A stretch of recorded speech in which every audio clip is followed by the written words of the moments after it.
I'm John Hudson, and I'd like to call the meeting to order.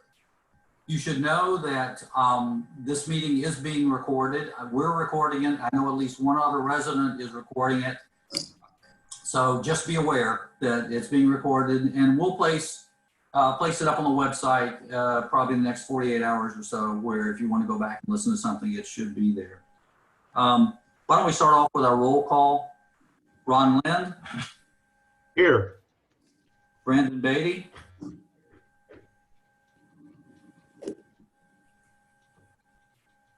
I know Brandon's here. She's here. I'm here. Thank you. Okay. Catherine Chapman.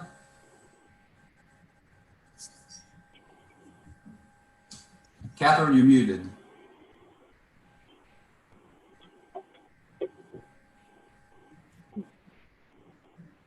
All right. I'm Anicio. here. Okay, thank you. That's all right. Anicio Holmes Brown. I'm here.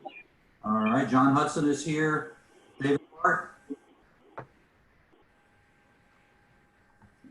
Good here and muted. Angel Freeman. Here. Mike Pierce.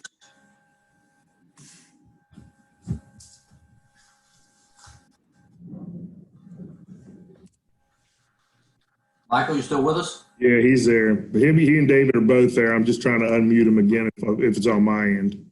Okay. I'm here. Jonathan Hawk.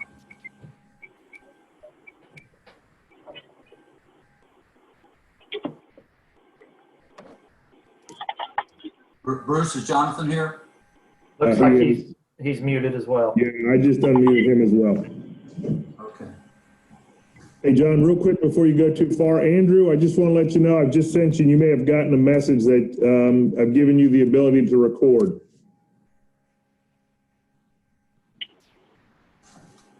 Okay, before we go into the homeowners forum, the board has a statement that they'd like for me to read on behalf of the board. The board wants to make you aware of an incident that happened at Mounts Bay Pool this week that involved racially charged language and hate speech on the part of two residents who were using the pool. The two residents were having a boisterous conversation that included liberal use of racial slurs and inflammatory language. The lifeguards, to their credit, went up to the individuals and told them their language is inappropriate and that they should stop. The discussion escalated to the point that KMPD was called to intervene. As a community, we must discourage any type of behavior that causes other residents or staff to feel threatened or harassed in any of our shared public spaces. As a board, we completely denounce the behavior of these individuals and are taking steps to make sure that if incidents like this occur in the future, they will be dealt with both swiftly and seriously. The board intends to do what is necessary to assure that our community is both inclusive and safe for everyone, regardless of gender, age, race, sexual orientation, religion, or ethnicity. The board will be addressing a zero tolerance policy for incidents like this, and we plan on reporting back to you very soon with what we have done. This statement was prepared and reviewed by the entire board about 8:30 last night and was unanimously approved by them. So we will be addressing this going forward. You will hear more about this from us. We've already started looking at ways that we can do that. So I'm sorry it happened. It's shameful that at Keats Mill something like this could happen. We're better. Okay, next we have our homeowners forum. I think Mike Lowe was in the queue to speak. Bruce or Mike, if you're unmuted, the floor is yours. You have up to 3 minutes. Muted, is that right, Mr. Chairman? Can you hear me? I hear you better now. Yes. All right. So thank you for the opportunity to speak, Mr. Chairman. I am speaking in support of my neighbor, Mr. Andrew Lloyd Williams, who is appealing an environmental board ruling regarding the height of his fence on his property at 120 Captain Graves in Jefferson Center. I live directly across the street at 125 Captain Graves. I have lived there for 24 years and I am the closest neighbor to the fence in question. And I believe you'll hear from Mr. Lloyd Williams later on in this meeting. Now, the offending fence is a wire mesh upward extension of the wooden fence there that is fully compliant. The fence is dark green, it's made of wire mesh, and it extends about 3 feet above the wooden fence. The fence is there to protect Mr. Lloyd Williams' magnificent botanical gardens from fence hopping deer. It is effective and it works. And the fence blends in with the landscape. It is discreet, unobtrusive, and nearly invisible from my front lawn or from my front porch. No one driving up or down Captain Graves would even notice it. One needs to focus intently and squint in order to see it. It is anything but an eyesore. Now, Mr. Lloyd Williams' fence may be a technical violation, but in no way should it be removed. The fence protects valuable plants and flowers that greatly add to the value and appearance of the neighborhood. It fully complies with the goal of enhancing property values and the ambiance of Kings Mill. If ever there was a case wherein a waiver to a KCS guideline is warranted and justified, I submit that this is the case. So I sincerely urge the board to grant a waiver for Mr. Lloyd Williams' fence. It is just the right thing to do. And that concludes my remarks. All right, thank you, Mike. Appreciate that. Let's move. Bruce, there's no one else in the queue on the homeowners forum, correct? No, sir, that is correct. Okay, then let's move to item 3, which is our consent agenda. Item 3A through 3C. Approval and correction of the draft of the May 28th board meeting minutes. It's found pages 1 to 3 in your board materials. Approval and correction of the draft of June 17th, 2020 board due process executive session meeting minutes on page 4. And ratification of unanimous consent of the board of directors to approve the reopening of facilities indemnification policy regarding COVID-19 for CSA directors, officers, committee members, and volunteers. Are there any changes or corrections to those 3 items? Anyone?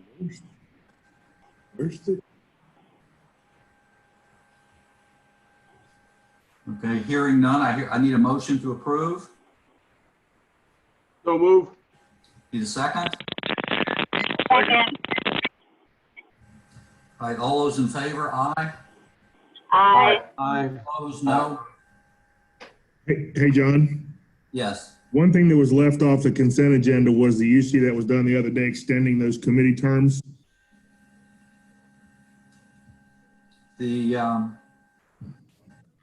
Okay, there was a UC. Will you see where we extended the committee terms? All right, then, all right, well, we'll treat that one separately. We've done these 3.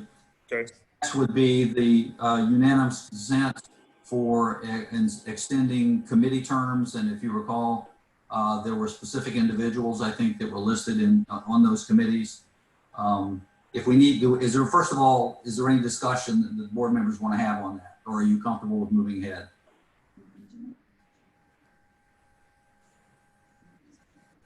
No discussion. I'm comfortable with it. I think the UC was unanimous, John.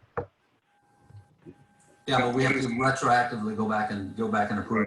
Then I need a motion to approve. So move. So move. Need a second? Second. All in favor, aye. Aye. Aye. Opposed, no. All right, then those 4 items are approved.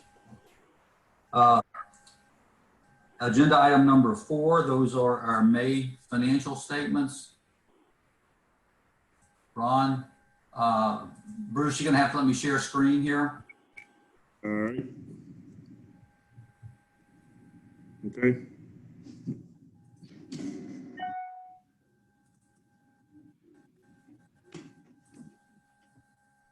Bear with me. It's so much easier when we're face to face in the boardroom. Okay, Ron, you're up. Okay, for the month of May, KCSA ran an operating surplus. Looking at the details, KCSA homeowner assessments amounted to $434,000 of homeowner assessments, which is right on budget. Other income was also on budget at $51,000. KCSA operating revenue after debt service and reserve funding totaled $327,000, which is $2,000 over budget. We incurred $321,000 in total operating expenses, which was $33,000 favorably under budget.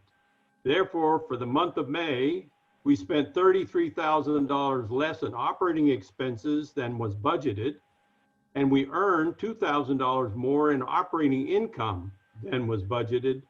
And the net result for May is we had $6,000 of income over expenses, even though we originally budgeted for a $29,000 operating loss in May. Turning to our year-to-date results for the 5 months ended May 31, KCSA homeowner assessments amounted to $2,170,000, which is $2,000 ahead of budget. In addition, other income amounted to $241,000, or about $6,000 ahead of our budget. These two income streams amounted to $2,411,000, which is $8,000 favorably over budget. After paying our mortgage and setting aside our reserve funding, we had $1,618,000 of operating income, which is slightly higher than we budgeted. Bringing all this together, we generated year-to-date operating income of $1,618,000, while operating expenses amounted to $1,495,000. This resulted in a $123,000 surplus for the first 5 months of the year. This resulted from $14,000 in revenue growth over budget and $143,000 ahead of budget, driven by $129,000 in underspending. Of special interest, home resale income for the 5 months ended May 31 were $136,000 versus our year-to-date budget of $142,000. However, in May, home resale income was down $12,000 to $24,000 from an expected income of $36,000. Speculation is that homeowner sales are not down, but inventory is very low within Kings Mill. Now let's look at our funded reserves as of the end of May. Operating expense fund, or OER, we spent $2,000 this month, and year to date have spent $18,000, all on stormwater drainage projects. We have a balance of $742,000 in OER, and remember that of that, $500,000 of that is reserved for contingencies. Major Maintenance and Repair Fund, or MM&R, we spent $89,000 on light pole installation and a retaining wall this month. Year to date, we have spent $217,000 on MM&R projects, and the MM&R balance has a balance of $5,843,000. New Capital Projects Fund, we spent $6,000 on the strategic plan contract this month, and we have spent $51,000 year to date on this plan. The New Capital Projects Fund has a balance of $674,000. Moving on to accounts receivable for May, homeowner accounts receivable for both KCSA and the parcels has a balance of $153,000, which is up about $3,000 from April. Homeowner accounts receivable over 90 days old amounted to $83,000 of the $153,000, and that's up about $13,000 from last month and is a bit worrisome. These financial statements have been reviewed by the Budget and Finance Committee, and they recommend the Board of Directors approve the financial statements. I move the board approve the May financial statements. Okay, need a second? Second. Discussion. Ron, you confirmed the other day, and just to repeat, that there are no outliers in the monthly report, nothing unusual or anything like that beyond what's you would expect to see? No, I would say it was a very usual month. Very typical month, okay. Any other discussion? All in favor of accepting, say aye. Aye. Aye. Opposed, no. Ayes have it. Thank you, Ron. Next, agenda item 5, staff reports. I'm not sure how much detail we want to go into on these, but Bruce, did you have something you wanted to cover in your staff report? Just a couple of items, just updating everybody. You probably have seen the tree management program is going on. We've completed Wareham's Pond Road, and we're working over on South Hall Road now. And then the other major project is the asphalt project that will begin sometime in July. There's a meeting tomorrow, so we should have some more firm dates tomorrow that will notify the homeowners as we get a little bit closer as well with what the procedure will be and what order they'll be done. That's all I've got right now, John. I'll get with you. Yeah. Okay. Philip, I noticed you had some information in there on new laws that have been passed. Did you want to address those or just note that they're there and have people look at them at their leisure?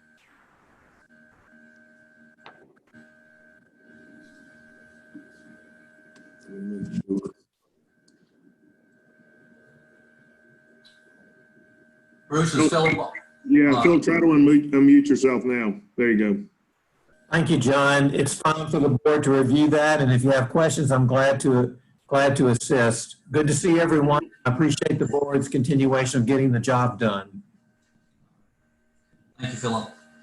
Jim, same for you. You have a report. It looks like a fairly typical report. Anything in there you want to point out to us or focus on?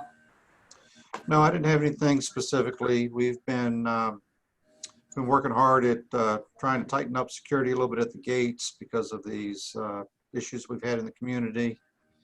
Fortunately, in the James City County, Williamsburg area, we've had very peaceful protests, and we haven't had to deal with any of that. So we've been fortunate, but we have tightened up security a little bit at the gates. Okay, and on in terms of the police blotter, anything you going on there you want to share with us?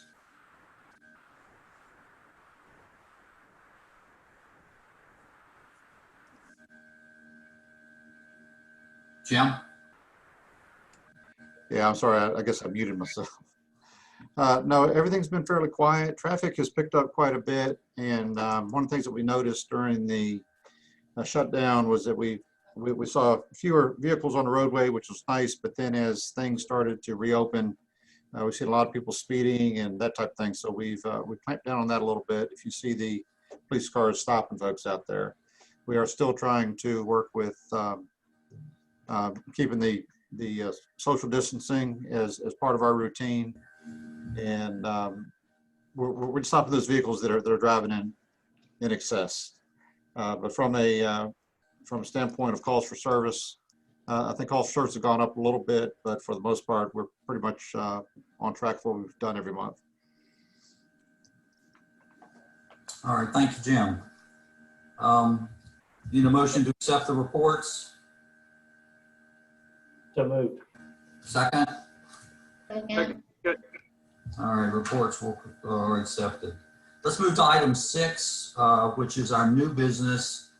Bruce, I don't know if you want to open Manfred's line. The next few items are related to Archer's Mead, and he may have. I did. Manfred's open now. Yeah, okay. Item 6A, Archer's Mead requests to use $4,133 from OER funds for garage roof cleaning, replacement of fascia board on garage 210, and replacement of 14 mailboxes. That's pages 5 through 8 in your board materials. Need a motion to discuss. So moved. And a second. Second. Manfred, anything you want to say about this item? No, I think it's just a standard thing. This year, part of our process of the paint cycle is to clean the garage roofs with mildew and moss and stains. Because of the cost of the repairs to the garages, I didn't have enough money to do the cleaning part of it. So we're asking to dig into our OER to cover the cost of that. The mailboxes were kind of identified during our walkthrough with KCSA staff. And it involves the mailboxes from this year's paint cycle. And the fascia board was damaged due to basically water intrusion, and it wouldn't hold the gutters any longer, but that's been replaced. So we're asking for money from the OER. And the reason we did, we had about a plus $6,000 from last year, which we didn't spend, that moved into the OER. So I think we should have enough money in the OER funds to cover our request. And that will keep you above your minimum? Yes, it will. It will. Okay, Ron, any comments? Well, these expenditures are affordable in the sense that there's money there, but they are pressing right down against the top of their contingency monies. And I'm concerned that, this next year coming up, we're facing a new budget right now, and we are trying very hard to hold the line for next year.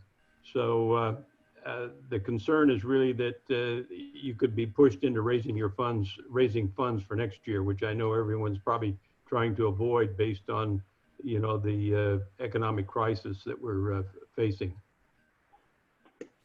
But the money's there.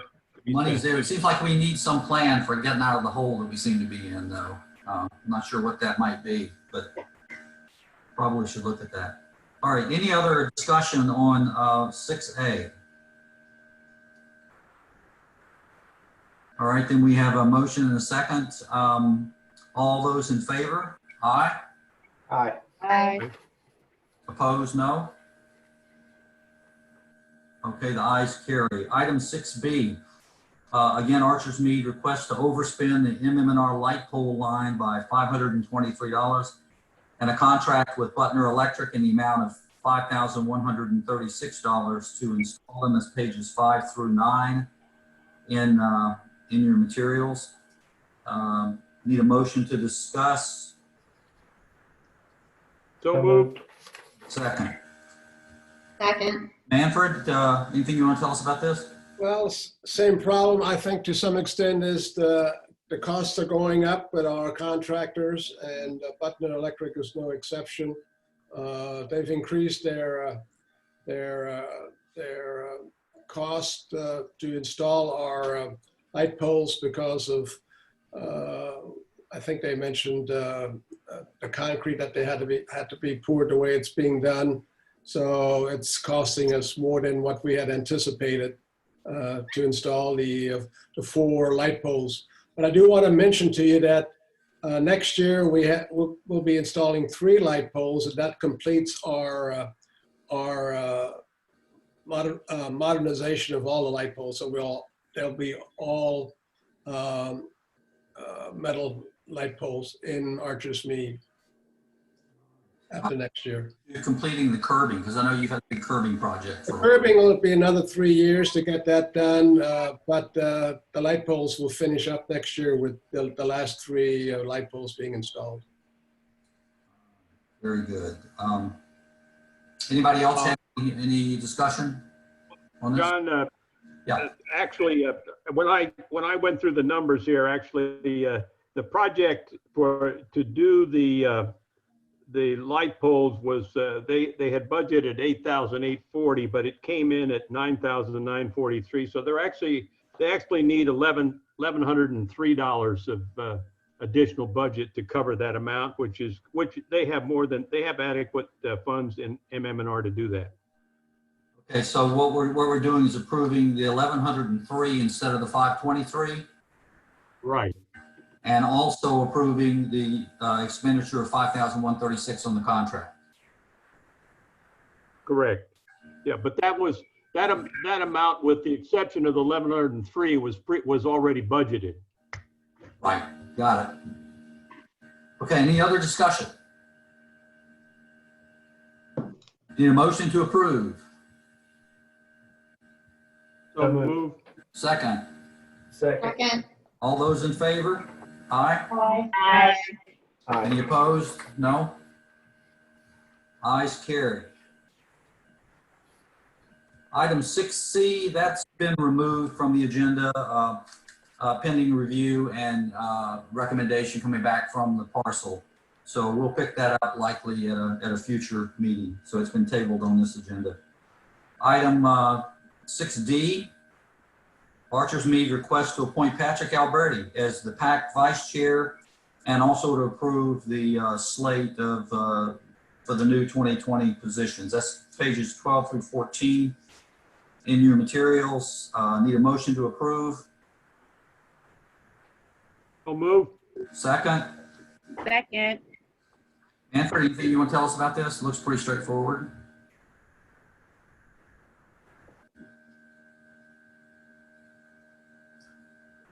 Manfred, you're muted. Yes, we lost Sal Trifoletti, who was on our parcel advisory committee as our erosion and treasurer. So Patrick, who's on the Public Works Committee for KCSA and is also our tree representative on the parcel committee, will be taking over the vice chair and the, what else was it? And the erosion portion of it. And I'll go ahead and, since we had no takers on the treasurer, I don't know why nobody wants to be a treasurer, but we haven't received any inputs on the treasurer. So I'm going to be taking that for the rest of the year, and hopefully we can fill it at the next go around. You're going to be treasurer and PAC chair. I'm going to be what? Treasurer and PAC chair. Treasurer, PAC chair, garages, and termite inspection. You don't have a Good. good to do, it sounds like. You're a good soldier. That's right. Okay, item 6D, need a motion to approve. Or we already do that, I forget. Let's do it again, it's so much fun. All right, a second? Second. All right, all those in favor? Aye? Aye. Aye. No? All right, item 6E, Harrops Glen. Request for a contract with Cypress Woods Construction in the amount of $13,530. And this is part 2 of an aggregate parking replacement program. It's on page 15 in your materials. Need a motion to discuss. So move. And a second. Second. Bruce, anything you want to tell us about this? This is, yeah, John, yeah, this is a continuation of a project that they started earlier this year. Contract was signed. We reviewed, staff, we reviewed it and only did the trip hazards due to halting some of the work for a little bit due to the virus and the unexpected delinquency. So this is just the second part of that contract. Nothing has changed from the original contract. Okay, and so we got all our bids and went through that process with the original contract, and the money's budgeted for this as well, right? Yes, the money's budgeted. Because they moved it so far ahead, they're taking it out of OER. Normally, this type of thing is funded out of MM&R, but they're funding it, and there's money there out of OER. Terrific. All right, any more comments? All those in favor? Aye. Aye. Aye. Opposed? No. Ayes carry. Item F, Quarter Path Trace request to add 2 members, Sally Wyatt and Robert Trower, increasing number of PAC positions from 7 to 9, and request to approve the revised 2020 positions. So that's all pages 16 through 20 in your board packet.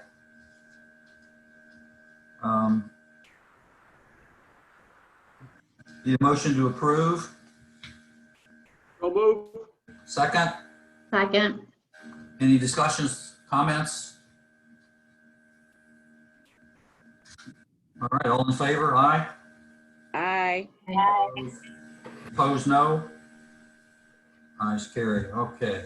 Hey, John, Yes, sir. two things. Can you page up on that, on the agenda? Second thing is, while we're doing this, we're getting ready to send SOIs out for the PACs for their annual meetings. Where do you want me to go with this? What's that? Where do you, you want, is that where you want?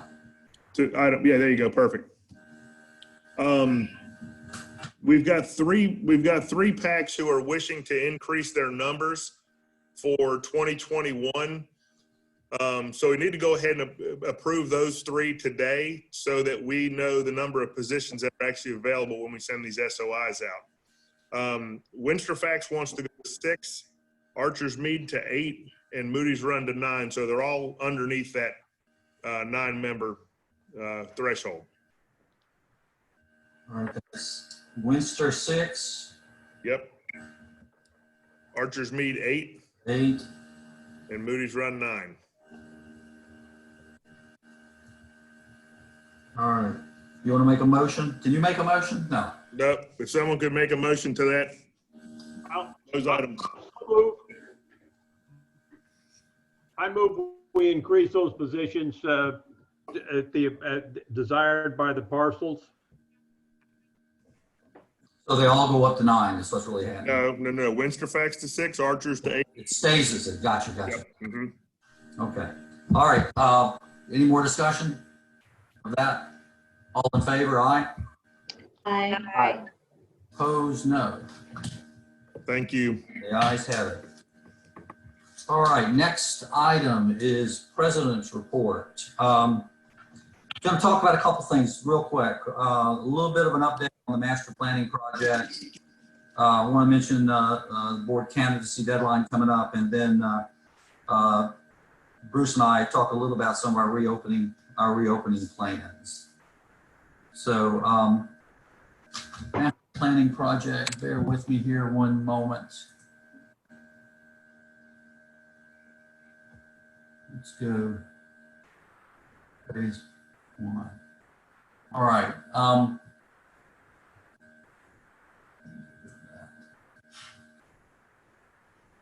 The master planning project has really been broken down into 3 phases. Phase 1, which is completed, was completed back in May, delayed a little bit because of the coronavirus, but just, a week or 2. Was really just to give the Timmons Group, that is our consultant, an opportunity to kind of wrap their head around this place and look at our inventory of amenities, do a little analysis of the property. We met with them, walked the property. We've had several meetings with them, and for them to kind of get their head around the project. And that was phase 1, and that's happened. Phase 2, I'm going to talk about in a little more detail in just a moment, so I'll hold off on that. We're just into that now. And then phase 3 will get us down to the final plan. So again, phase 1 was them doing some initial due diligence. We had a few meetings and kind of came up with a phase 1 plan. But now we're really getting into the meat and potatoes of this. Phase 2 is really about engaging the community in this project. And as you know, our first item is this community survey that's out there right now. We launched it on June 12th. It's going to go through 5 p.m. on June 30th, which is next Tuesday, I believe. So if you haven't completed the survey, we really ask you to do that. As of this morning, we're right at 1,000 responses. So we're getting a lot of good information from the community. The main reason, what we're trying to do, and really phase 2 here does a lot of this, is engage the community in this process. The last thing we're looking to happen is when we get to the end and issue a final report, for people around the community to say, well, this is just the work of a 5-person task force or something like that. Nothing could be further from the truth. If you look right here, this highlighted area, part of phase 2, and we've already done this a couple times, so this won't be the first time this has happened. We'll be getting together the KCSA board, the steering committee, and our advisory group to kind of have a work session and review the survey results once it shuts down. So it'll be into July before we get the survey results. But the point being, the KCSA board and Bruce, that'll be 10 people. The steering committee is 5 people, and the advisory group is 55 people. Of those, that's 65 at least, are residents of Kings Mill. So there's a great deal of community involvement. We want to keep that the case all the way through the rest of this project. So again, if you haven't completed your survey, we do ask that you get it in. We've got about 4 days, I guess, through the 35 days maybe, to get that done. So let's go back here.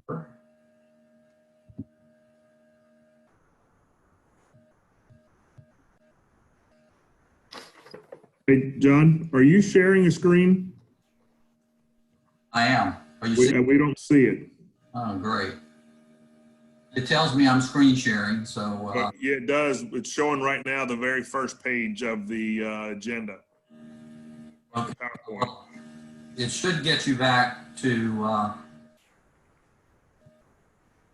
Let me click on this because I'm going to move to my next item. Did the website come up?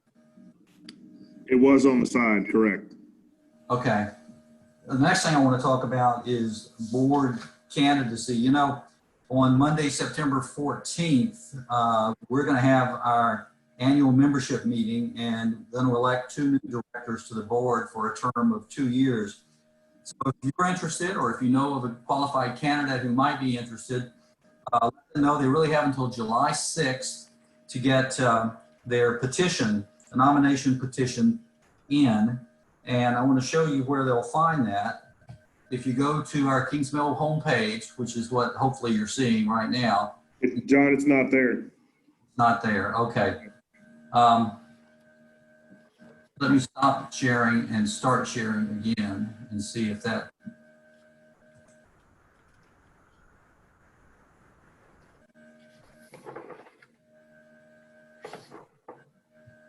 Did it come up? Yes, there you go. Okay.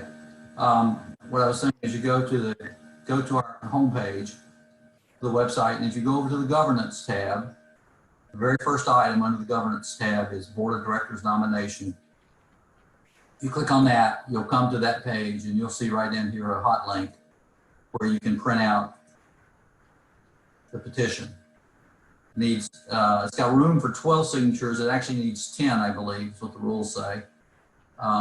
And I tell you, it's not as easy getting those now that people aren't congregating like we have in the past. A little more difficult. So if you are interested, take a little extra time and get your signature because July 6th is kind of a hard stop. Hey, John, while you're on that topic of the signatures and all that stuff, as you mentioned, it's going to be difficult to get those. And I'll confirm with Sue tomorrow, but I don't see any reason that we can't get an email. That way we're not passing that piece of paper around. An email from the 10 people that are willing to sign it. Yep, good idea. We could also maybe go with a fillable PDF form on the website or something. I have a fillable form expert. Yeah. She'll take care of that tomorrow. So I'm not sure what approvals we need internally, if that's something the board needs to deal with or if that's a staff thing, we can figure that out.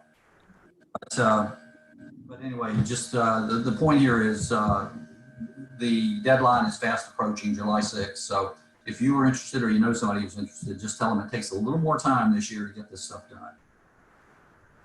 Bruce, why don't you talk a little about reopening plans? Okay. Well, I was a little disappointed. I was really hoping to send an email out that we're opening tomorrow. We've really got a lot of information together with the intention of getting it out earlier this week, that we would be opening up the South Hall pool this coming up weekend. But unfortunately, phase 3 is not starting until July 1. So we will be sending out an email very shortly with that addition to that, as well as everything else that is opened up. The registration for South Hall will be just the same as it is for Mounts Bay. There is a link for you to go on and basically get your ticket to attend go to the pool. You must have your pool card as well, and then also the waiver that is on the website, as well as in the constant contact that's going out, will need to be executed as well. So that's kind of where we are. I would anticipate that going out either today or tomorrow. And again, with South Hall opening up next Wednesday, Mounts Bay is continuing on the way they are. And then the other amenities, the basketball, tennis, all those are open back up as well. We are going to kind of slowly phase into this. I know the numbers can potentially be, 75%, I believe, is what the governor has ordered. We're going to slowly phase this in so that we're not overwhelming anybody, because right now you still have to social distance, and it's going to be very difficult to social distance 10 feet in a swimming pool with 100 people in the pool. So that's kind of, go ahead, John, I'm sorry. No, I was gonna say, is that July 1st, a firm date? Because we were looking at some of the information that was written, and it said it was a little more tentative than it was an ironclad phase 3 date. Yeah, no, I listened to him this afternoon, and he did say July 1. So it's a firm date now. Correct. And recreational swim will likely be approved in phase. It is, yes. Recreational swim will be available or approved at both pools. That's great, because that's been a real frustration, I think, for a lot of users of the Mounts Bay pool. It has. Is that you can only do lap swim and lap walking. And sometimes, particularly if you've got your 2-year-olds you're carrying, it's kind of silly that you got to keep moving to make it look like you're lapping. Right. You really aren't. But at least this will get us beyond that, I think. Right. Right. Hey, and John, I just want to give kudos to the staff here, Jim Kirkland and his folks, the lifeguards. They've done a great job getting everything open back up and doing their best to enforce the governor's orders. It's been a very smooth start to thus far. I'm hoping that next Wednesday we have the same smooth start. We got to a point actually where Jim and his folks and staff were recognized nationally by Associa for the fine job they did getting opened up. Very good. It's good to know. They've done a good job. I know they've been working nights and weekends and everything. Good for them. Anything else, Bruce? That's all I have right now. All right. Good. Let's keep moving. Let's move into the next area, which are EBP appeals. Now, the remaining portion of the program is the agenda is going to revolve 3 EPB appeals. If you're not on the appeal process, you're certainly welcome to stay as well. So 3 owners will be unmuted during their appeal, so they'll have the opportunity to talk. And the board members have received the documentation submitted by the owners. So I guess our first appeal is going to be from Dr. El Safadi. And about is going to be representing the EPB, the Environmental Preservation Board. Hey, John, I'm going to open up the folks that have dialed in to see if Mr. Safadi is with us. I'm not sure. They're all listed as phone numbers. Okay. I think I've got them all. Mr. Safadi, are you with us?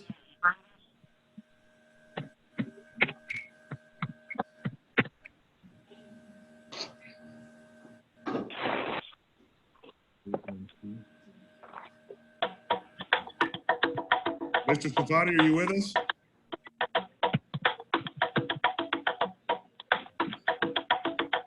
Somebody needs to mute their mic.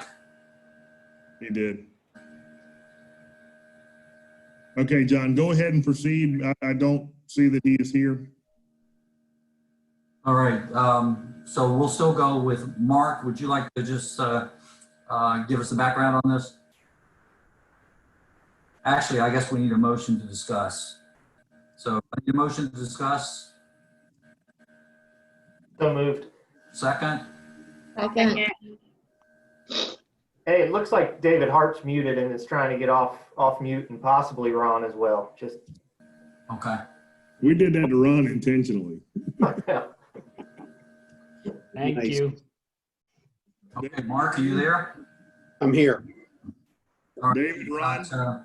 You got Here. up to 5 minutes to kind of explain the case. All right. Well, we're not going to need that time. First of all, the submission was to, in essence, keep an existing carport that was cited by our compliance employee with KCSA staff that is constructed at the end of a driveway down at 129 Colonel's Way. This carport is constructed of aluminum post and base with a aluminum awning type of a roof with two colors. I believe it's a burgundy and a off-white color. The carport's 18 feet by 21 feet, and it takes up the end of the driveway outside of the garage. There is an existing multi-car garage that is part of the house. That's a side load at the end of the driveway. The EPB denied the application for the carport for two reasons. Section 7.7.7 is relating to dependencies because there is no real description for a carport. We look at it in essence, garage dependency, a structure that is going to shelter some equipment. And section 7.22.1, which is miscellaneous, which does list carports on miscellaneous. And the language referring to each of these items, garages, dependencies, and carports, is as follows: that they conform to the architecture and design of the living unit on the lot and are adequately screened. Under this circumstance, it does not conform to the architecture of the living unit on the lot, and it is not screened from view from the street. Therefore, the EPB declined the request to keep the carport. That's all I have. Okay, one more time, just want to see if Dr.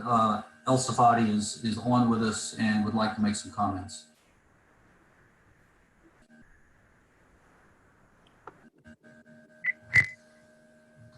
All right, I guess not.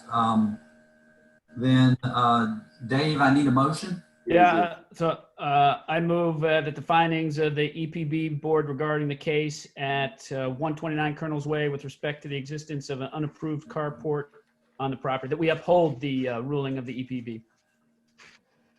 Okay, is there a second? Second. Any discussion, any further discussion on the board? All right, all those in favor, aye? Aye. Aye. Opposed, no? All right, the motion passes. The second case we have is Mr. Dominic Liu, who I believe is on the call. He is with us, John. I just unmuted him. Yep. Welcome. Hi. Hi there. Mark, back to you. You lead off. You have up to 5 minutes. Sure, I'm not going to need that much time again, but this was an application again to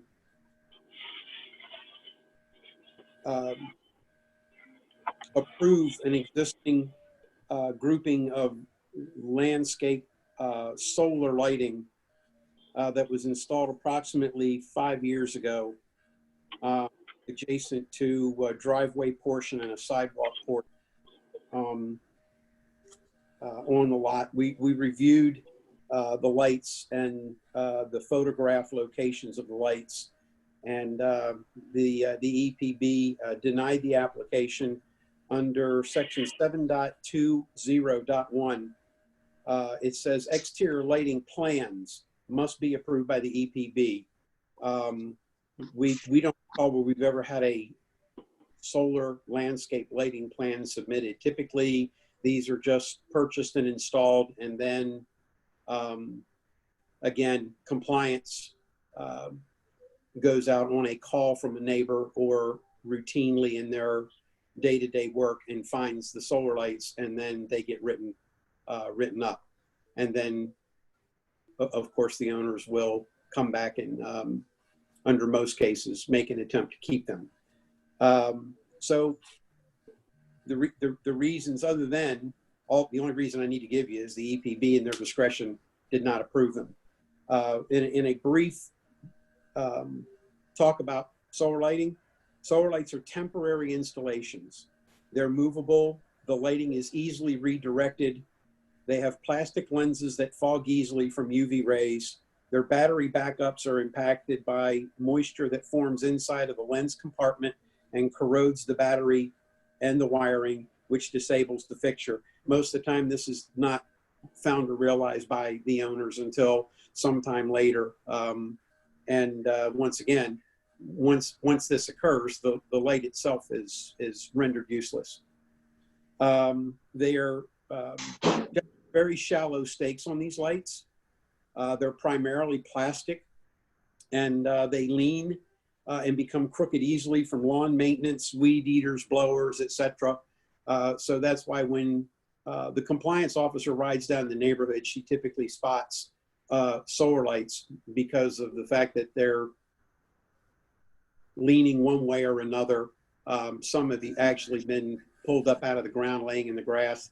Again, from a lighting plan standpoint, the reason we require lighting plans is because that's a permanent installation.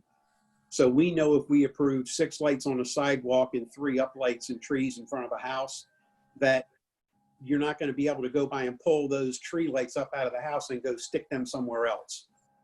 Potentially where it's shining a light on a neighbor's property or in a window. It's just not ever been a good idea. So we've denied this application as we have all the others. That's all I have. All right, thank you, Mark. Mr. Liu, you have up to 5 minutes for your comments. Yes, the objection that was raised by the EPB board for solar lighting is basically just a solar light bias to me. Those objections are basically normal maintenance issues that would affect both permanent lighting and solar lighting. Let me provide a little background information about those lights. 5 years ago, they were installed to prevent people keep missing my entrance to driveway and knock my landscape lumber out down. And to resolve that issue was either to install those wooden poles, the wallets, or install lights on the entrance. And I decided to use lights because, to me, the wallets without reflectors are useless. So I opt for the lights, and since the installation, I had no issue with them. I had submitted a couple of photos for the meeting. Okay, if you look at the lights, okay, they are permanently mounted on the entrance and on my retaining wall steps. Okay, I got the same lights on my retaining wall steps. They're a little different, but the same. They're permanently mounted. They drill into the concrete blocks. Okay, so they're not going to remove, not going to be removed. Okay, and I have no issue with, once the light was installed, I have no issue with people missing my driveway. And I have no complaints from any person whatsoever about the light for 5 years. Okay, from inspectors or what? I have been written up on my mailbox a couple of times for not paying for paints, but not on those lights. The only time that I received a letter on the lights was this spring, okay, when they do a complete neighborhood check. And I received a letter saying that my mailbox need painting again, my recycle and trash receptacles can be seen from the street, and my basketball goal does not have an application, nor my lights have landscape lights have an application. So the two application forms were submitted to me for providing, for my submitter, and the 2 applications were submitted with pictures, and they were submitted to the EPB board. And the basketball court, which in 30 years has been approved, the lights were not initially. They want further information on the lights. And they were asking whether the lights were hot wire or solar. I told them solar, because they couldn't tell from the pictures they were hot wire or solar. To me, if they couldn't tell from the pictures whether the hot wire or solar, they're just as good as the hot wire lights. My point is that, you know, the initial inspector didn't find it wrong with the lights. The only thing he found was they don't have an application on file. Okay, the initial EPB board couldn't determine whether they were hot wire or solar, and they had to ask me about it to tell them that they were solar. And from that information, my application was denied. Okay, the reason they gave, you know, for against solar is they point out that multiple failures, the lens can be dirty, the lights cannot stay upright. To me, all those things affects permit line just as well as solar lights, and they can be knocked over by deer or whatsoever. And it's just like saying wooden houses are not allowed in Kings Mill because they require more maintenance than brick houses. They require to be painted, the wood could be rot, and they're not strong as brick houses, so forth. Now, the environmental and energy efficient section of the EPB board allows solar panels. You have one more minute, Mr. Liu.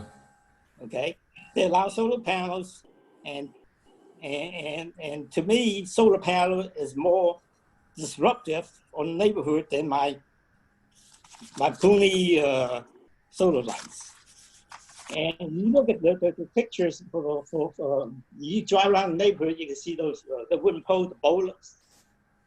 They are all crooked too. Okay, and they are no more. To me, they look worse than my lights. The trend in landscape lighting is going solar. You go to any home improvement store, all you see is solar. There's hardly any permanent lighting left. Okay, and my conclusion is that solar lighting are more energy efficient. They are more environmental safe. Cause less light pollution. At nighttime, even when the whole driveway lit up, it's just one little glow, you know, to mark the entrance of the driveway. And to me, you know, that each lighting setup is different, okay, and should be judged on its own merits, not based on whether it's hot wire or solar. And enforcement should be done on issue like appearances, whether they're dirty, they're not upright, not, you know, because those issues affects both solar and permanent lighting. All right, thank you very much. Mark, you have a few minutes to respond. Well, I'll just clarify something. Mr. Liu indicated that the EPB wasn't sure whether the lights were hardwired or not. Well, that wasn't the EPB, that was compliance that went out. And the reason being is because those are the lights that are at the garage, to the left of the garage in the photographs, that are mounted on the retaining wall masonry. Yes. So those lights are mounted on the retaining wall masonry. She couldn't determine whether those lights were solar or hardwired because she's not seen that application before, so she did inquire. However, the lights up in the front that are at the driveway apron and depicted by the one that's in the photograph near the the landscape timber in the front, those, she was thoroughly aware were solar lights at those locations. And, you know, I would have to go back and submit by looking at that picture that light is, the way it's placed in the ground, it's a shallow stake. It can be easily, it's not plumb in the picture. I mean, if you look at it, it's crooked in the picture. You know, Well, people that have wired lights, those fixtures, those stakes are 4 to 5 times deep because they're wired, and we don't want wires being pulled out of the ground. And low voltage LED lighting, 46 fixtures in a line on a LED transformer will cost less than $1 a month to light up a landscape. And they are permanent. They are installed plumb. They don't move around with blowers, weed eaters, deer, etc. So again, the EPB is aware of some of the things that Mr. Liu discussed. However, we have to go back and say that, you know, for solar at this time, the applications that we've seen, we've denied, and this is similar to the other ones. So we're very consistent in our work, and that's why we denied it. Okay, we got one minute. The lights on the entrance are also permanent mounted on the ground, okay? They are set with mortar. They're set with mortar on brick. You know, you can, the photograph is, you say the photograph showed that it's not, but that's an optical illusion. You put a measure on it, okay? You put a lever on it, they are perfectly straight.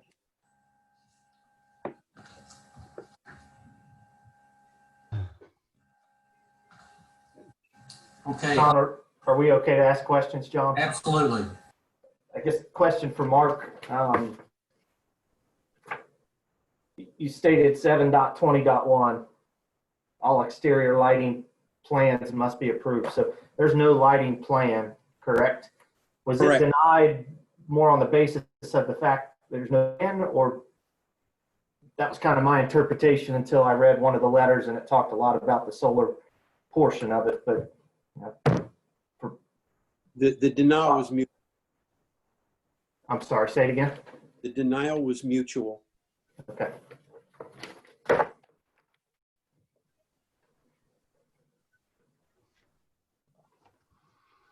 So I think what we're kind of talking about here is, I mean, as technology increases, solar may at one point be viable, but we've made a determination that at this point, solar does not have the same look,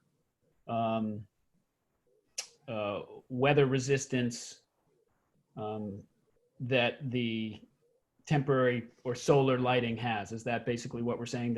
Because of that, that's the standard is hardwired 12-volt landscape lighting. But that's not written down anywhere.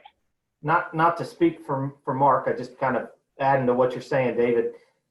If a plan was submitted for landscape lighting that involved solar lighting, but it was a plan, it was placement, it was how it would be installed, quality of light fixture, and you could determine based on that. It's not a solar versus not solar. It's just you have never seen a plan that was put together for. The picture is what's the plan, okay? Well, I've seen landscape lighting plans and they're much different than just pictures. It's like a architectural drawing.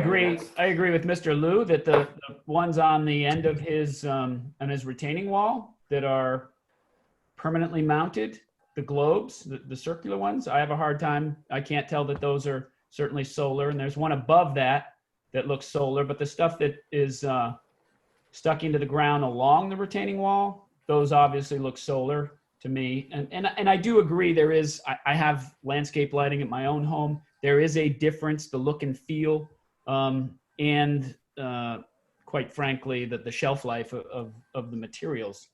So I guess I'm sort of going the same place that Michael was going. If there was maybe a more detailed plan that provided for an application of permanent solar in combination with wired or not, but a more detailed plan that showed a thoughtful layout, that would be considered. Not gonna say it's gonna be approved, but parts of that, that it would certainly be considered. And Mr. Liu, you're saying you've already done that. Well, to me, you know, I guess I have to understand what kind of plan you're looking for. A Other plan than would the have, picture, nothing was submitted, nothing was submitted before they were installed, so there really wasn't a plan at all. It was. The That's better right. your plan, Mr. Liu, the more likely you get approved. But if, you know, so you should be doing something with a plat of your lot that shows what lighting, the wattage, you know, that kind of thing, like you would do with a landscape plan. Specifications of the lights, the manufacturer we get on lighting plans, the candle power, the type of lights, whether it's LED or incandescent or halogen or xenon, the type of solar collector would typically be detailed in those specifications, so that we could go through and go onto Google and make a determination as to, have there been a lot of complaints? For example, we've done this in the meetings with products and specifications. And if we come back and they say, oh yeah, well, you know, this has been a problem with this product, then we're less apt to approve it. But we didn't have an opportunity to do this because we were not given a plan with specifications, which is laid out in 7.20.1.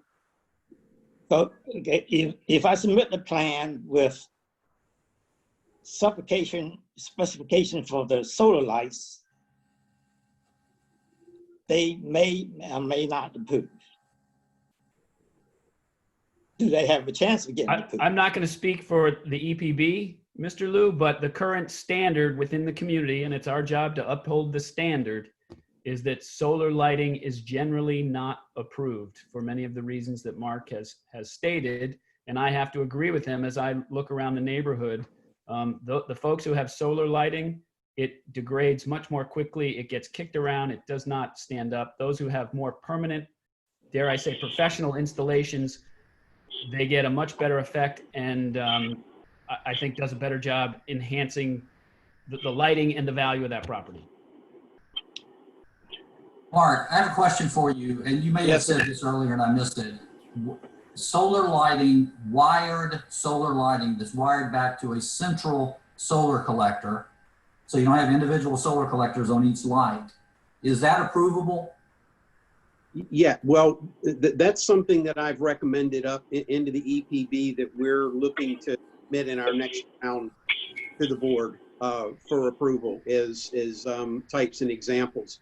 The answer to your question short is yes.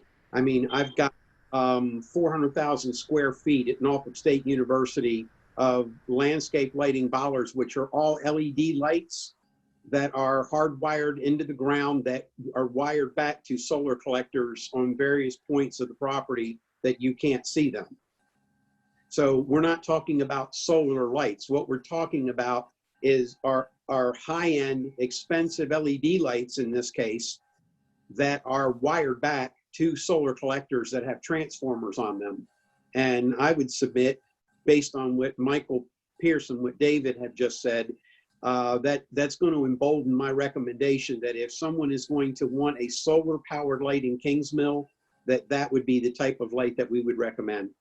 And I'll be continuing to work on that over the next couple of months so that we can get this submitted up to the board. Is that an affordable option for a typical homeowner? It sounds like it's quite expensive.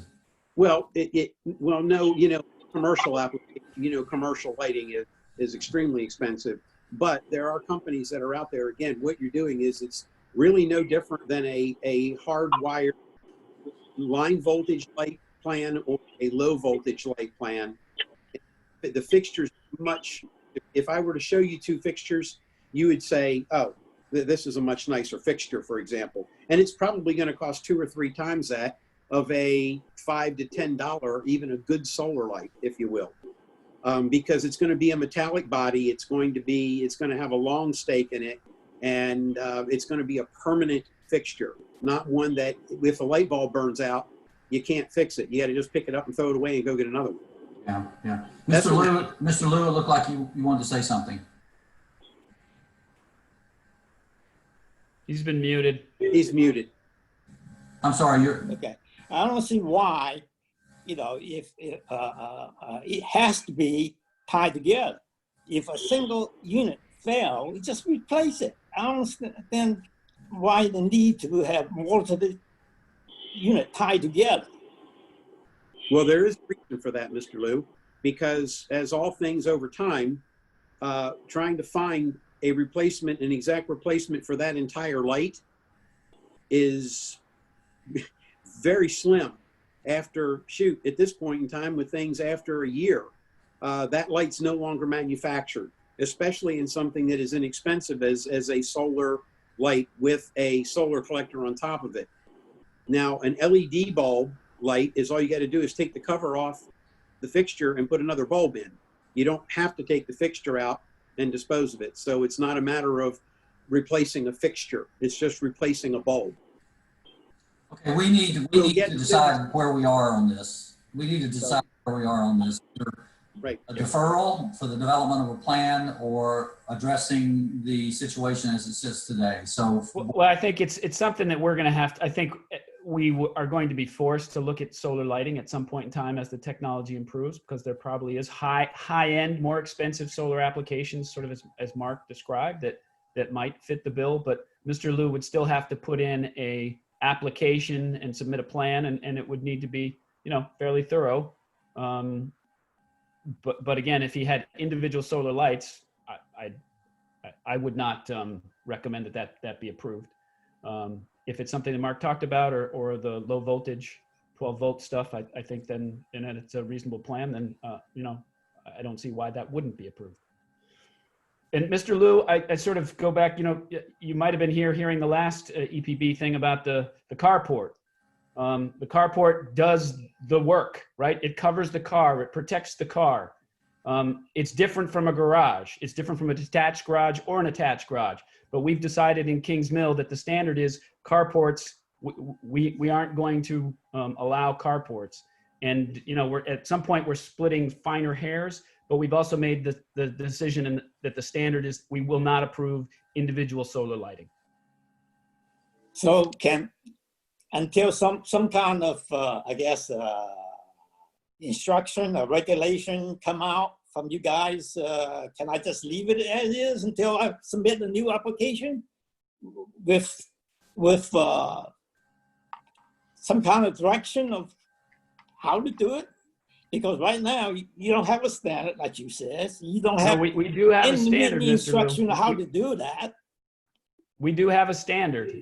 Unfortunately, the standard is not for individual solar lighting. so I think we either need to address the situation as it is today and make a decision or defer it, but with time being of the essence to get some kind of plan together. Yeah, I don't believe he meets the standard right now. I'm certainly open to letting Mr. Lew take another crack at that with a more comprehensive plan for more permanent landscape lighting. And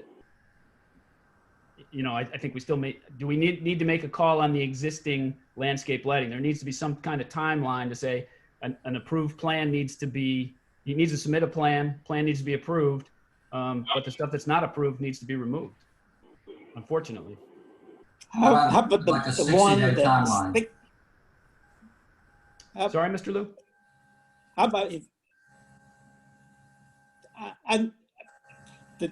the one that's, you say look like the one sticking on the ground, I will remove those. How about the one on the wall itself? Can I leave those because they are permanent mounted? I would be good with that, but you would still need to produce a plan within a certain period of time.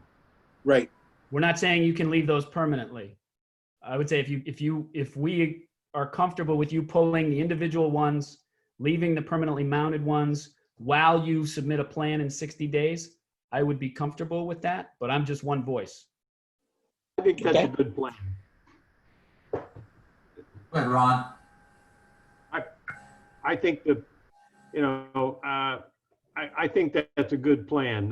The ones that are obviously solar plants just stuck in the ground, not permanently mounted, I don't care what kind of plan he draws in today's environment, it's not gonna work. But those that are permanently mounted, he needs to resubmit, and let's rethink that. But the other ones that are individually in the ground, I don't think they could pass, and they should be removed. Dave, you want to make that into a motion? Yeah, so I move we uphold the findings of the Environmental Protection Board regarding the case at 100 Blassingham with respect to the existence of unapproved solar landscape lighting on the property, with the caveat that all the permanent mounted fixtures can stay until a plan is submitted to the EPB, and that shall be within 60 days. Okay, we have a motion. Need a second? Okay. Second. Is there any more discussion on this issue? Okay, all in favor, aye? Aye. Aye. Opposed, no? All right, the motion passes. Thank you, Mr. Liu. All right, let's move on. We're now the third of our three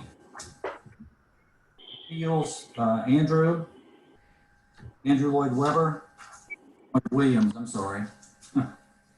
And Mark, would you like to kick it off? You have 5 minutes. Sure. Yeah, I'm not going to need 5 minutes for this one either. So this was this application came to the EPB as a compliance issue. I want to be very clear about this. It became as a complaint from a neighbor that KCSA staff compliance employee investigated. This was not a random or pre-planned review of this property at all. And that's how it came to us. We find that according to section 7.11.1 states that fencing is generally to be equal or less than 4 feet in height. And in section 7.11.8, quote, when fences are allowed, a single uniform style of fencing must be used. And there's key language in that. When they are allowed. We at the EPB do not allow fence applications across the board. We have in the past year had numerous applications for mixed use fencing of wood and aluminum, split rail and wood picket, pre-manufactured fencing that somebody goes and picks up from Lowe's to bring in prefabricated sections. We have denied those applications of fencing where there are requests for mixed materials. Just wanted to be very clear about that up front. Okay. This particular fence does exceed the stated equal or less to 4 foot in height by an additional 4 feet. This fence is approximately 8 feet of existing fencing. This fence consists of mixed materials. I'm going to go down through this list so that everybody understands what's there. First, there is a 4 foot wood picket fence that is painted white. Second, there are narrow wood strips that are fastened to the picket fence posts that extend approximately 4 feet above the top of the picket fence. Third, there is a wire mesh fencing that is fastened to the wood strip extensions to attain an overall fencing height of approximately 8 feet. These extensions and the wire mesh on those extensions were installed without an EPB submission or approval. And it was discussed in the meeting that had it been submitted to the EPB prior to the installation, that the EPB would not have approved it. Throughout the discussion of our EP meeting that we had, in an attempt to find an amicable resolution for the mixed materials and height issues that were unacceptable, the EPB asked if the applicant would consider replacement with a black or green powder-coated 6-foot fence that would bring him into compliance, and that offer was denied. The EPB has denied mixed fencing and material requests in the past, and we are consistent in our review process. For example, within the last month, an EPB member applied for animal control wiring on their property, fenced gate. The application was denied, and an alternate product that matched the color of the fence and gate was offered. The EPB applicant resubmitted, and as of the EPB meeting on this past Tuesday, they were approved. So again, whether you're a KCSA employee, an EPB member, or just somebody that lives in Kings Mill and is not a volunteer on any committee or just comes and goes, we are very consistent and very fair across the board in all things that we do. That's all I have. All right, thank you, Mark. Andrew, you're up. You have 5 minutes. Okay.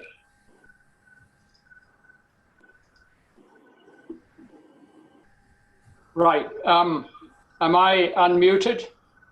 Yes. We can hear you fine. You are. Okay. Well, we have an amazing back garden, as you can see behind me, and many people know who've visited it, that it's like a mini botanical garden. The loss in value of our property would be enormous if deer could get into our backyard. So I think everybody agrees we need to be able to do something. We all want Kingsmill to be an attractive, appealing, and well-maintained community. We want to give a good impression to all visitors, and especially to would-be buyers. The Declaration of Covenants and Restrictions created the EPB for just this reason, to preserve and enhance values, and to maintain harmony among structures.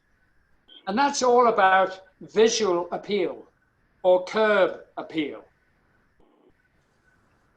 Who is better placed to assess the visual appeal of our lot than our neighbors who see it every day, and the realtors who accompany prospective buyers around Kingsmill?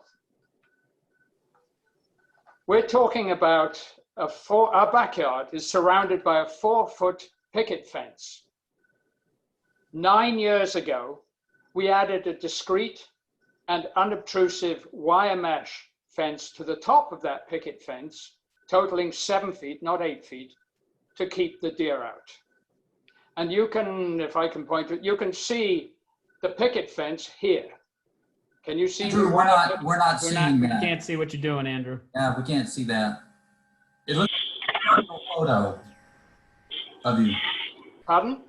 I say it looks like we have a still photo, like you stopped your video.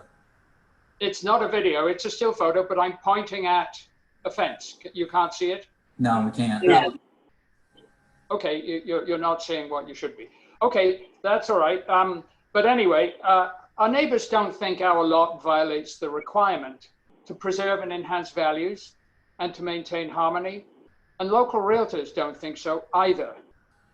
You heard earlier from Mike Lowe, who lives opposite us and has a better view of our lot than anyone. And maybe if I can share screen at this point. Andrew, you should be able to do that. Okay. Can you see now? No.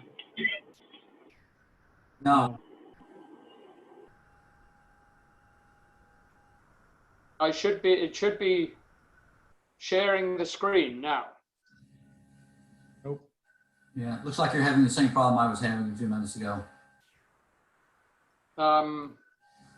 Well, I'm Are not you sure. showing something, Andrew, that is in the package you submitted? No, Could you no. Point us to a well, photo? I mean, there are various things. And of course, there are many other people besides the board who are watching. You know, maybe what I need, obviously I'm having the same.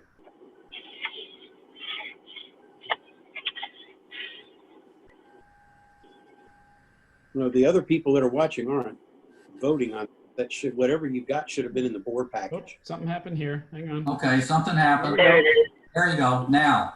Okay, well, what I was going to say was I'd like to read some emails from others who would have attended the meeting in person if they could. But in the interest of time, I'll obviously shorten and just read a few of them. We're not going to dock you. We're not going to dock you for the. You've got your time. Go ahead. Okay, here, Jerry Hanley. I think many of you know Jerry. As you know, we feel this issue has gone too far and support your position. He suggests that there's enormous damage done in the community by deer. And he says, bottom line, I think Kingsville's desire to minimize fencing was laudable at the time the guidelines were established. But we have to face reality and not expect residents to ignore this problem and absorb serious financial loss. Okay, Carol Ball says, from a real estate perspective, I think your home adds to the value of the neighboring properties. Having such a well-kept yard with mature flowering plants throughout the year adds to the harmony of the area and is a real asset to Kingsmill. Kramer Weissenborn again says that the 4-foot picket fence matches the neighbors, and he says, I do understand deer fence is not allowed. In recent years, many nights deer eat and sleep in our front yards. We need to live with the deer. 8-foot barriers are necessary to keep deer from our gardens. Helen Hollowell, another realtor, the property is very well maintained, and as a realtor, I think the home adds to the values in the neighborhood and in the Kingsmill community. So those are just a few comments. I could go on, but I again, in the interest of time, I won't. According to Dr. Leonard Perry, the horticulture professor emeritus at the University of Vermont, to be effective, a deer fence needs to be at least 7 feet high or opaque such that the deer can't see over it or through it. So we would be talking about an opaque 6-foot wooden fence. And there are quite a few of those around Kingsmill. If you want me to give you addresses, I could, but they are around. There's also a great book, which I purchased, Deer Proofing Your Yard and Garden by Rhonda Massingham Hart, which has a lot of information. So really, I guess, what do the fence that the EPB objects to look like? This is it. This is a photo taken from about 3 feet away from the fence, more than 120 feet from the road. You see this green post here? This is the post. And this, if you look around here, you can see the mesh, but it is hardly visible. And the fence, most people say it looks beautiful, and of course our garden is beautiful. So what would the replacement look like? Assuming we replaced our entire fence with a 6-foot high wooden fence as proposed by KCSA, and which, according to Dr. Perry, would need to be opaque at only 6 foot high. This is what it would look like. So we asked our neighbors how they would feel about such a fence, and they really don't like the idea. I agree with you. At the moment, your earlier comments about the board petition saying it's hard to get signatures, but nevertheless, we got 23 people signed this petition asking that we should be allowed to keep our existing fence. What they said was, we wish to express our opinion as members of KCSA that the addition that Andrew made to his picket fence is discreet and unobtrusive, and that most observers would not even notice it. Moreover, it's our opinion that replacing the entire fence with a substantially higher wooden fence or powder-coated aluminum fence would be detrimental to neighborhood values and to the harmonious relationship between structures. We feel this has been one of the best maintained properties on Captain Graves. That's what they wrote. So I guess really they all say that the existing addition is discreet and unobtrusive and practically invisible from the road. So much so actually that some hadn't even noticed it before now. In fact, even Darcy Bishop, the community standards coordinator, didn't notice it when on January the 7th, 2019, she sent us an email and photos of our front yard complaining about some branches that had fallen from a tree following the ice storm in December 2018. So the proposed replacement would be far more detrimental to the visual appeal of the neighborhood than the existing fence. It would simply be out of place. All the neighbors say that. The EPB policies and procedures are, after all, guidelines only. It is the declaration that requires us to preserve and enhance values. And we're trying to do just that. Our neighbors and local realtors support us. Now I'm going to try to stop the screen share here. Okay, have I stopped it? You have, yes. I should be back to the video again. So, in short, we would ask the board to please respect the views of our neighbors and local realtors and overrule the EPB denial, which is based on their guidelines, not on the declaration. To allow this EPB denial to stand would be to pour scorn on the views of our neighbors and local realtors, and in effect, pouring scorn on the entire community. Please don't do that. Thank you. All right, thank you, Andrew. Mark, you have up to 5 minutes to respond. Well, in the letter from Green Mountain Gardener that was referred to by Andrew from the University of Vermont, it states plainly in there that white-tailed deer can jump almost 8 feet high. And if the fence is 7 feet high, I would have to say by the statement of Mr. Williams' own expert that he's citing here is not of sufficient height to stop a deer, number one. But number two, more importantly, in the middle third of that statement, it states, and I quote, "Out of sight, out of mind applies to deer with solid wooden fences or ones with overlapping slats they can't see through. Such privacy fences are effective as deer cannot tell what's on the other side. Even if they can smell what is on the other side and it's attractive to them, they can't be sure that danger is not lurking there as well."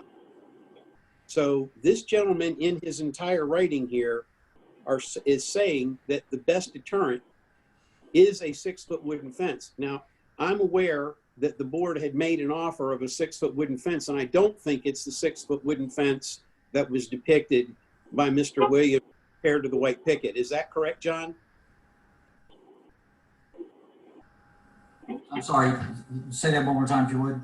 Okay, the board had, unbeknownst, they didn't know that the EPB had offered the black and green powder coated metal fencing at the meeting.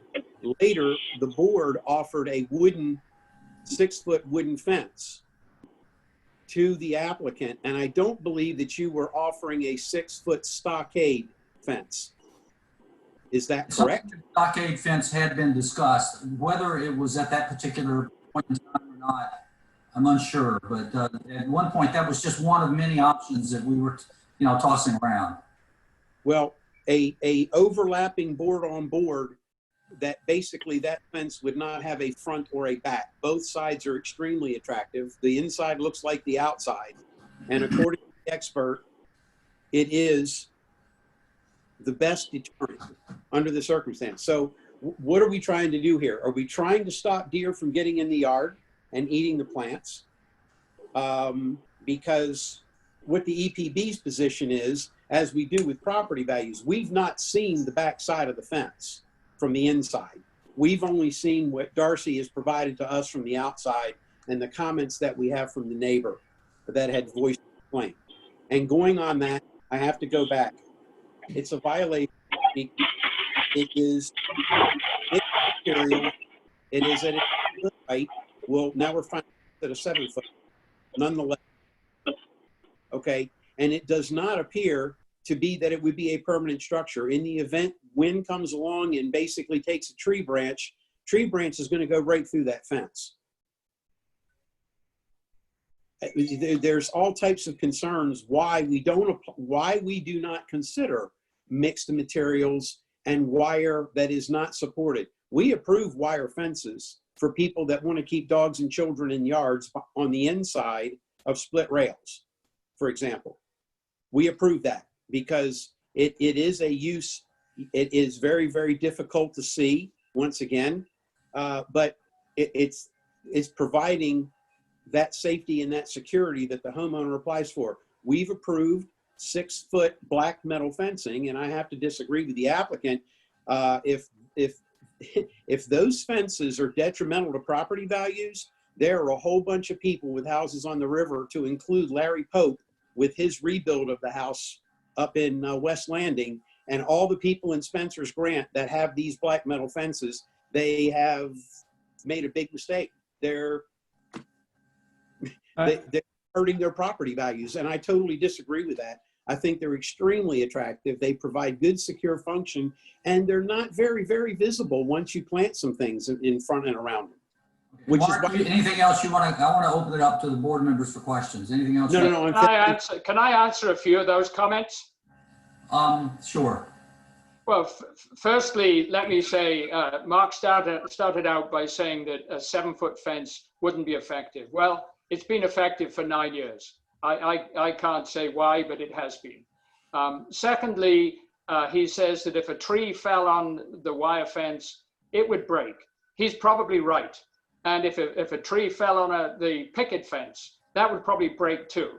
So we'd have to replace or repair both parts. I'm not sure there's a big difference there. Now, I think the other thing he was saying that, I mean, the offer was a 6 foot wooden fence. I'm not sure what he feels is different from a 6 foot wooden fence about the picture I showed.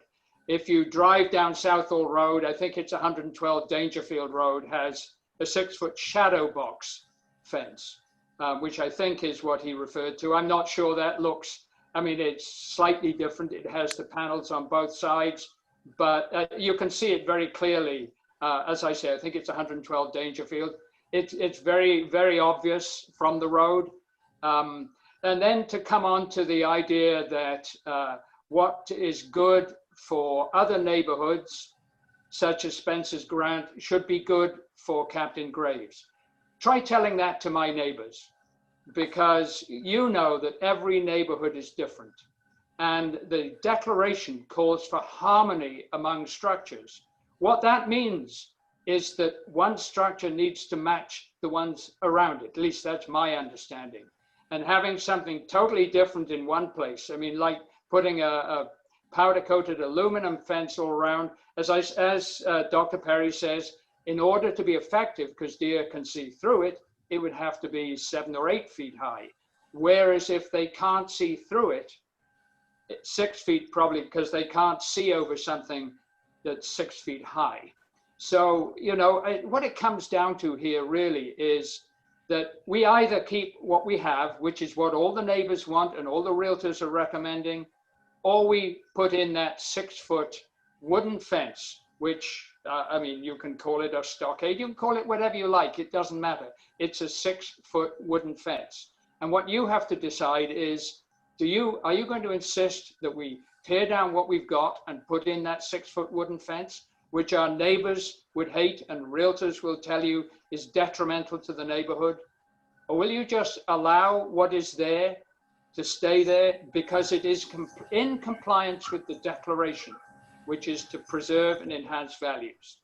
And the EPB guidelines, and they are just guidelines, are vague and ambiguous. 7.11.8 talks about a single uniform style. I don't know what that means. Besides which, there are so many lots in Kingsmill where you've got one lot with one type of fence and a different fence next to it. okay, the lot owners are different. The visual appeal is the same. So, you know, I think that honestly, that EPB section 7.11.8 is vague and ambiguous, and in any case, it's a guideline. It's, Okay, Andrew, I'm going to need to open this up now to the board members. Yep, sure. Okay, thank you. You have it. And this is Dave. Andrew, I have a question for you, and it's on your, from the package we received. So we have a plat, then there's a front picture, and then the picture after that, and I don't know if you have these in front of you, but was taken on December 26th at 11:34, and it looks like it's at the corner of your lot. Is that correct? December? I'm just trying to define the picture. The date doesn't have anything to do with it. I'm just trying to. No. I'm trying to looking at. figure out. I mean, there are many pictures taken. I'm sorry. I honestly. I mean, it sounds I think the application itself was submitted on December 20th. So you don't have a copy of your application in front of you? Not in front of me, no. I mean, I'm sitting at the computer. Can you pull it up on your computer? Not on this one, no. Okay. Well, in this picture, it looks like it's taken from the corner of your lot. I can see Which corner? the structure in question, but then it looks like from the other side of the fence, there is no structure and deer could still get into your property. Well, all I can say is deer don't get in. Come and look for yourself. Deer But do could. not get in. But could, because No. you don't have a 7-foot fence going all the way around your property, correct? Not correct. It's 7 That's- foot all the way around. You do not have that all the way around. I do have it all the way around. Come and look. Okay. There's a picture here that I'm assuming is your property that. Oh, wait a minute. Sorry. There's one part where we have very high arborvitae that the deer can't jump through. I apologize. It's about 20 feet of arborvitae where, you know, the deer couldn't get through it. It's too, I mean, and if they did, we would obviously address that. But in 9 years, they've never got through it. I apologize. Okay. Yes, there is that short section. Okay. All right. And it looks like there is a section where it's not. So I would agree with you. Okay. The next question I have is, you made a point that there's tremendous value in your garden. Why would we not, and you don't want, you believe that adds tremendous value to your house. Why would you not protect that investment in a way that's in compliance with EPB standards? Well, I guess we want to protect it, firstly. I mean, bear in mind that this was months after we moved in. I'll be honest and say we weren't familiar with all the EPB standards. And also bear in mind that the previous owner he employed 2 full-time gardeners. They did a lot of work in our garden. He was also responsible for the Centara Hospital Patients Garden and for the Williamsburg Botanical Garden. But he had these 2 guys, and they had all sorts of ways, some fencing, and they had piles of stuff, all sorts of ways to keep the deer out. A lot of that was removed before the purchase. So when we moved in, I mean, our choice was made in large part by the garden, and Carol Ball, our realtor, will tell you that. And basically, we realized that we had to do something. And at the time, you know, it seemed like the simplest and most obvious thing to do. It was, as I say, nobody's noticed it. It's been there 9 years. Have you seen it? I mean, John came and looked at it. He didn't know it was there until he came specifically to look at it in January, or it might have been December. But you know, nobody knows it's there. Even Darcy took, I mean, you look at the behind me. You can't see it. Darcy took pictures of the branches that had fallen in an ice storm. She took pictures. She didn't see it. Okay. I get that. We need to start closing. I have a couple more. Can I keep going, John? Yeah, quickly. Okay. I get that point, but we're sort of at the same thing that happened with Mr. Liu. We didn't know Mr. Liu had solar landscaping lighting, but something happened on your property where they came out, and as they inspected the property, they found this issue among others. Some have been corrected, some have not. So, I mean, the EPB and the covenants folks are just doing their job. So if we created a standard for fencing, right? I'm going to use the example of the carport, right? We have garages, we have carports. There is a certain standard that we allow in the community to put your car in and protect it. We have certain standards within the community for landscape lighting. Some are allowed, some are not. We have standards for fencing in the community. Some are allowed, some are not. You have been given several options to create or to put in different kind of fencing that would protect your property. And for whatever reason, you have not agreed to do that. But then the last point I have is you keep talking about harmony between structures. And I would argue harmony between structures also applies to materials on a fence. If you have different materials, you could argue that's not harmony within structures. If you can see it. I'm good. All right, any other board member have a question? Michael, did you have anything? No, sir. Nope. Okay. All right, we need to decide where we are on this, folks. Yeah, can I simply ask though, that make it clear, if you say we can't keep what we've got, are you saying that we should put in this 6-foot opaque wooden fence? I think Bruce referred to that in an email earlier this week. What he provided, or the option that was provided, was not the completely closed fence.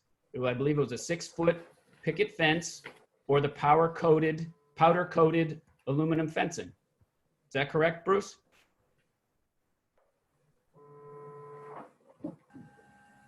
Bruce, muted. I'm sorry. We talked about the 6-foot fence that the shadow box that Mark had mentioned earlier. We also talked about it. Is there any room for discussing alternatives? Or are you just dug in on what's there now?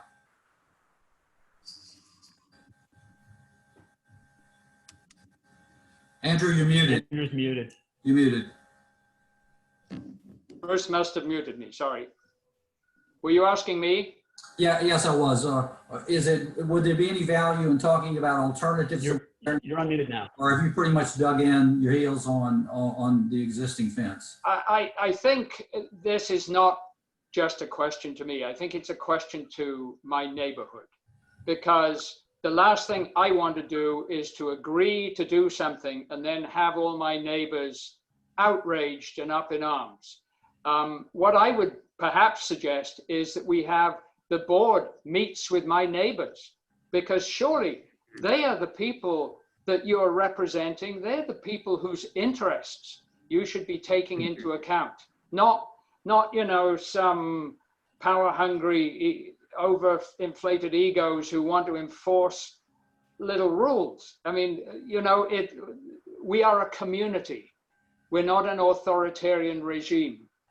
And if we have rules, the declaration of covenants and restrictions, it's for the benefit of the community. Okay. So what I would ask is take my neighbors' views into account, please. All right. We also need to take in all the other neighbors as well around Kings Mill, because these things, we have to make consistent rulings from one place to another. And it's important to not just think about neighbors in the immediate vicinity of the particular case we're talking about. We need to think about it across all of Kings Mill. And so it's probably a bigger community of neighbors than maybe you're referencing. Any other board comments or questions? Okay, like I said a moment ago, we need to decide where we are.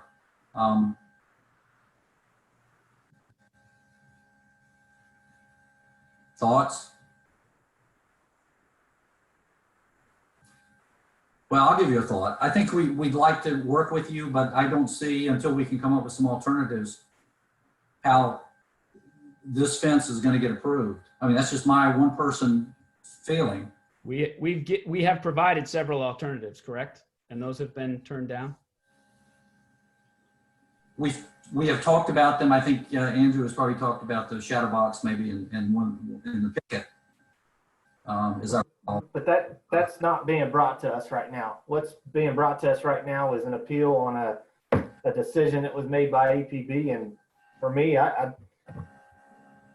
we're not being presented alternatives. We're being presented with do this or not. So that's Yep. where I'm And at. unfortunately, Andrew, I see where you're coming from, but we can't make decisions based on, I mean, this may sound crazy, but on public opinion. We have to make decisions based on what is written into the standards. I mean, you know the documents better than anybody practically. Andrew, we made decisions the exact same way we made them when you were on the board. And you were party to those decisions. So, I mean, we're just trying to be consistent. So, Dave, Any other? point? Go ahead, Ron. I move we uphold the EPB decision. Okay, we have a motion to uphold the EPB decision. Is there a second? Second. Any more discussion from the board? All in favor, aye? Aye. Aye. Aye. Opposed? The ayes have it. All right.